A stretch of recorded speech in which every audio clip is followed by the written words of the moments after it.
Shri Ravichander Baddi Raju 3 minutes. आपके पास 3 minute है, जो भी आपको बोलना है 3 मिनट में। Thank you very much sir. दोबारा प्रश्नोत्तर न करना sir thank you very much sir. ఇంత మంచి అవకాశం కల్పించినందుకు మీకు ముందుగా ధన్యవాదాలు తెలుపుతూ సార్, మొదటిసారిగా ఇప్పుడు తెలంగాణ రాష్ట్రం నుంచి మేము ఆంధ్రప్రదేశ్ రీఆర్గనైజేషన్ యాక్ట్ ద్వారా అమరావతిని మళ్ళీ క్యాపిటల్ చేసుకోవడానికి ఈరోజు పెట్టినటువంటి బిల్లుని మేము మనస్ఫూర్తిగా సమర్థిస్తున్నాం సార్.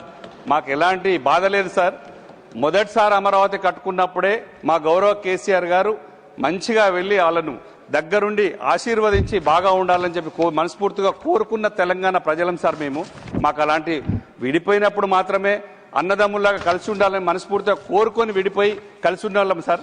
దాని గురించి ఎలాంటి బాధ లేదు. కానీ సార్, మాకున్న బాధ మీరు ఎంత రాష్ట్రమైనా అభివృద్ధి చేయండి సార్. ఆంధ్రప్రదేశ్ తెలంగాణ ఉమ్మడిగా అభివృద్ధి కావాలని మనస్ఫూర్తిగా మా అందరి కోరికలు సార్.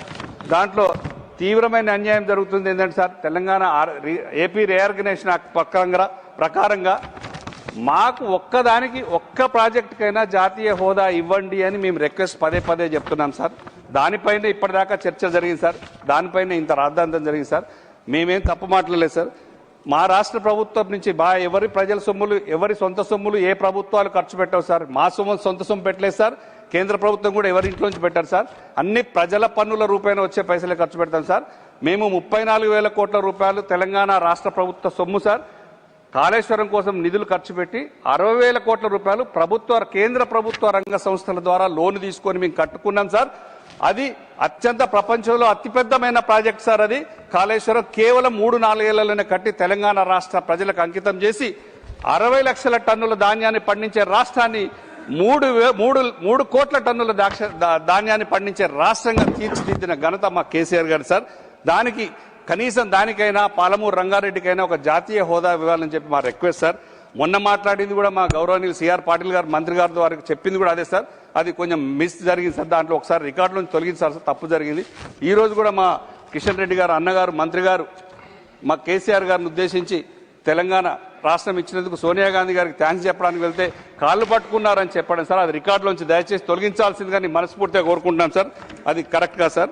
ఇంకోటి ఏంటంటే సార్, తెలంగాణ ఈ ఆంధ్రప్రదేశ్ రీఆర్గనైజేషన్ యాక్ట్ ద్వారా 7 మండలాలను సార్ కేవలం ఆర్డినెన్స్ ద్వారానే కలుపుకున్నారు. కానీ రాష్ట్రాల్లో అసెంబ్లీలో ఎక్కడ చర్చ పెట్టి మాత్రం కలుపుకోలేదు సార్.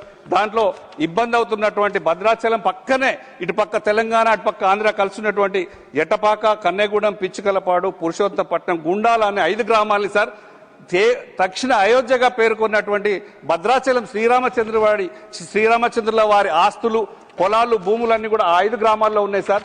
వాటికి ఇబ్బంది అవుతుంది. ఇటు అటు ఆ రాష్ట్రం నుంచి ఈ రాష్ట్రం, ఈ రాష్ట్రం నుంచి ఆ రాష్ట్రం అకౌంట్ కానీ సేవ చేయడానికి ఇబ్బంది అవుతున్నాయి.